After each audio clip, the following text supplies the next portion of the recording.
इस 4500 साल पुराने अहराम के अंदर किया था, जो कि जमीन से 480 फुट बुलंद है। सिर्फ इसे देखने के लिए मुहक्किकीन ने अहराम के अंदर कैमरा वाला रोबोट भेजा। रोबोटिक कैमरा एक जगह रुक गया क्योंकि इसके सामने पत्थर का स्लीब था।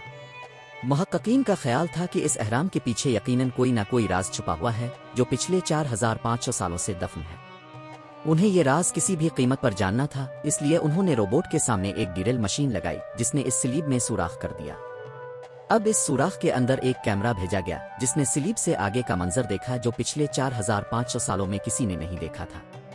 वीडियोज ने एक बार फिर खुशी का इजहार किया तो मिस्र में कल 138 लंबे 3 फुट अहराम हैं जो गुज़िश्ता हजारों सालों में दर्जनों ज़लज़लों और कई खतरनाक तूफानों का सामना कर चुके हैं, लेकिन ऐसा मुमकिन नहीं कि इनमें से एक भी एक जगह से दूसरी जगह मुंतकिल हो। इनमें सबसे ऊंचा और सबसे बड़ा अहराम गीज़ा का अजीम अहराम है और अहराम की बुनियाद का रकबा 31 है। यानी हैरत अंगेज तौर पर इस सतून के अंदर एक आधो नहीं बल्कि 9 फुट बाल फील्ड फ्रेम फुट हो सकते हैं। हिसाब के मुताबिक इस पर कल 1 लाख बड़े पत्थर इस्तेमाल हुए, जिनमें से कुछ पत्थरों का वजन 50 टन था। लेकिन अगर उसके कल वजन का अंदाजा लगाया जाए तो पत्थरों का वजन 60 लाख टन है, जो कि 12 बुर्ज खलीफा के वजन के बराबर है। लेकिन इतने लंबे और आलीशान सतून बनाने का मकसद क्या था? हजारों साल पहले जब इंसानों के पास कोई औजार भी नहीं था तो इन सतूनों की दीवारें इंच इंच कैसे बराबर कर दी गईं?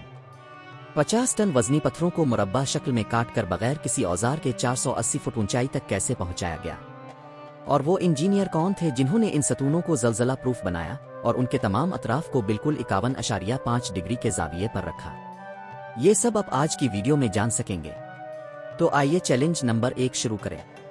इस सतून की तामीर में सदियों से मुख्तलिफ तहकीकी टीमें शामिल हैं।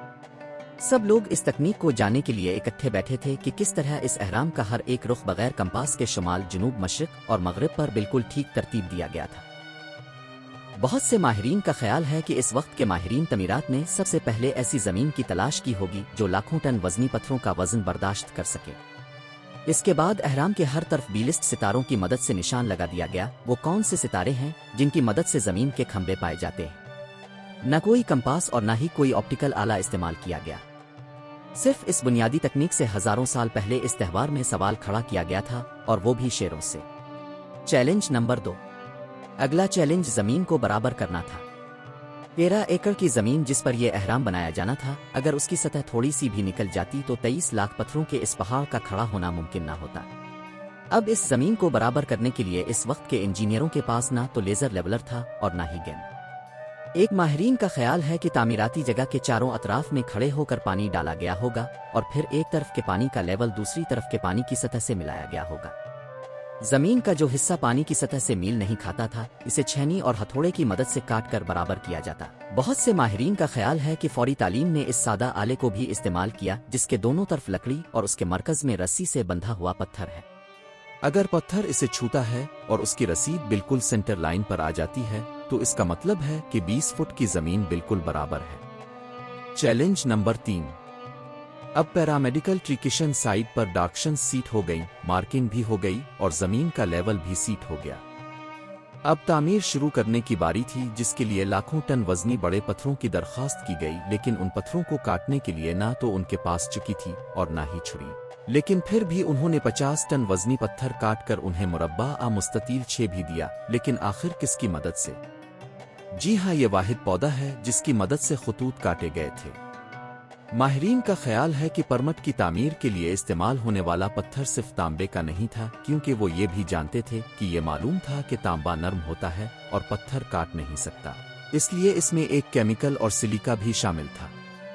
तांबे और सिलिका से बने इस सिलिका को लकड़ी के हथौड़ों से पत्थरों पर मारा गया और कई घंटों की मेहनत के बाद बड़े पत्थरों को शक्ल में लाया गया। Challenge number 4। अब यह खास किस्म का पत्थर जिसे आज चूना पत्थर कहा जाता है। पिरामिड कंस्ट्रक्शन साइट से 250 किलोमीटर दूर दौरा शहर में काटा जा रहा था। अब मसला इस पत्थर को ले जाने का था।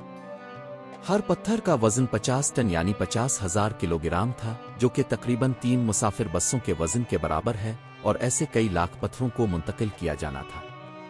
इतना बड़ा वजन ले जाने के लिए इस दौर में ना तो कोई जानवर इस्तेमाल हो सकता था और ना ही उनके पास दरख्त थे।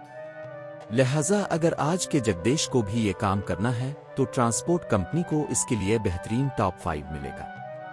حیرت انگیز طور پر یہ کام کشتیوں اور کشتیوں کی مدد سے کیا گیا۔ ہاتورا اور ویزا کے درمیان موجود دریا سے فائدہ اٹھایا گیا اور پتھروں کو بڑی کشتیوں میں لاد کر اس مقام تک پہنچایا گیا۔ ماہرین کا خیال ہے کہ یہ کام اتنا آسان نہیں تھا۔ بحری جہازوں میں اتنے بڑے پتھروں کو لوڈ اور اتارنے میں کم از کم 500 کارکنوں کی بازو کی طاقت درکار تھی۔